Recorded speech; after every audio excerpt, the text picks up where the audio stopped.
Hello and welcome to Mumbai Matters. I am Manasi Phadke, Deputy Editor with ThePrint.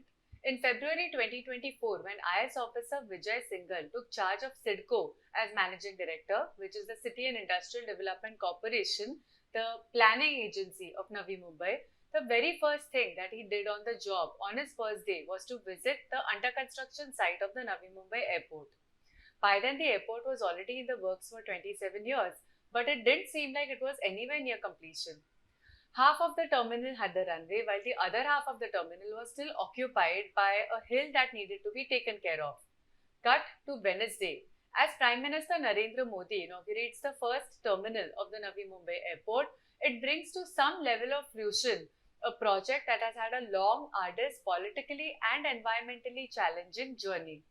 It also gives Mumbai a second major airport other than the Sahar International Airport. And besides boosting the air traffic capacity of Mumbai, it's also likely to spur development in different regions of the Mumbai metropolitan region.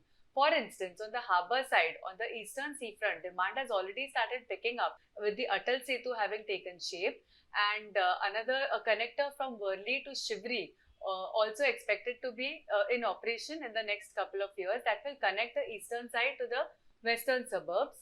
Further, there's also a metro line planned from Vadala to the Gateway of India, which has only recently received cabinet approval, which will also connect places along the eastern seafront, such as Shivri and Ray Road and so on, to ultimately go to the Gateway of India. On the main line side as well, there are a number of projects that have been planned to boost connectivity to the Navi Mumbai International Airport. There's the Urve Coastal Road immediately that is taking shape. Water taxi services have also been planned to connect the Navi Mumbai International Airport with the Gateway of India. And there's a metro line that is also being planned to connect the two international airports, the Navi Mumbai International Airport and the Sahar International Airport.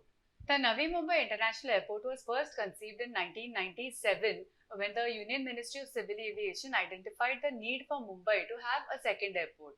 However, it took a decade for the ministry to actually give a formal nod for the project and yet another decade for the construction to begin.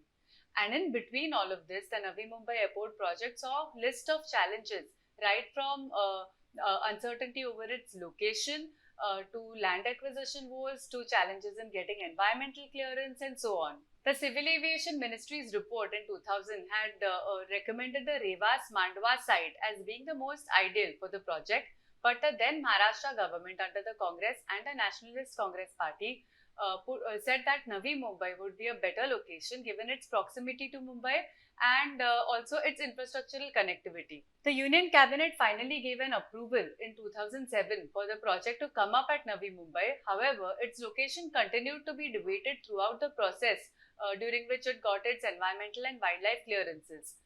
The Union Environment Ministry and environment activists opposing clearance to the project kept suggesting alternative locations such as Revas Mandwa or Vada and Kalyan to be explored for the project, while the Maharashtra government and the Union Civil Aviation Ministry kept insisting on Navi Mumbai to be the most appropriate location, saying that the alternative locations suffered from several technical and locational disadvantages. The process of securing an environmental clearance also saw an open political conflict play out between Praful Patel, who was the Minister of Civil Aviation from the undivided NCP. He is now with Ajit Pawar's NCP, and Jairam Ramesh, the Union Environment Minister from the Congress. Praful Patel alleged that Jairam Ramesh was deliberately delaying the project, whereas Jairam Ramesh voiced several objections to the project that involved cutting mangroves, diverting rivers,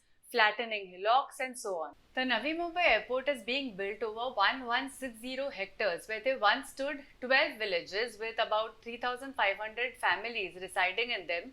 All of these families had to be moved to an alternative location to make way for the project, and this process also took a really long time as a majority of the landowners were opposed to the rehabilitation exercise.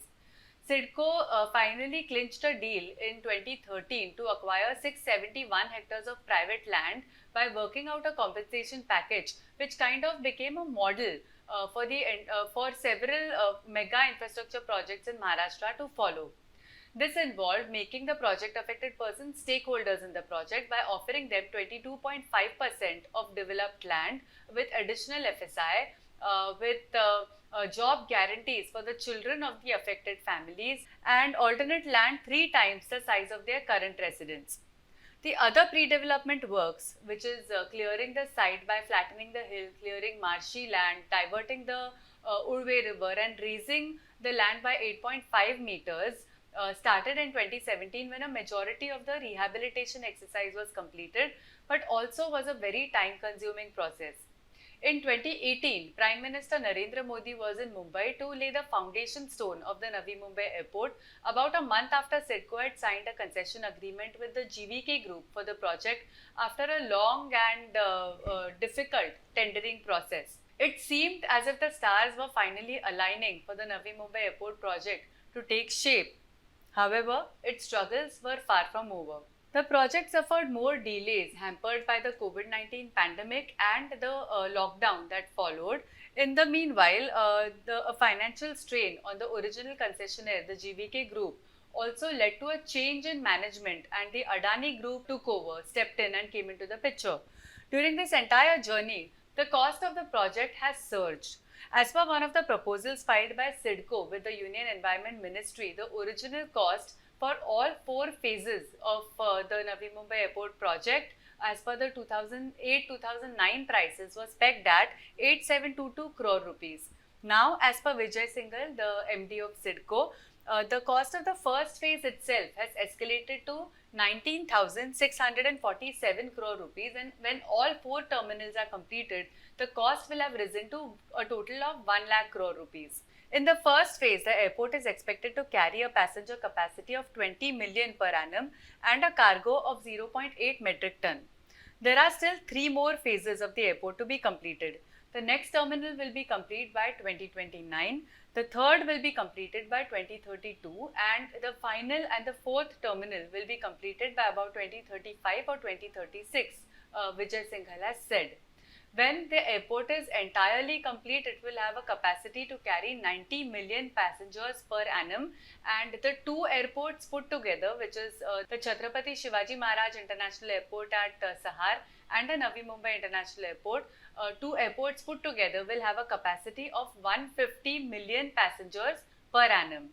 That's all I have for you for now. Thank you for watching Mumbai Matters. I am Manasi Phadke signing off.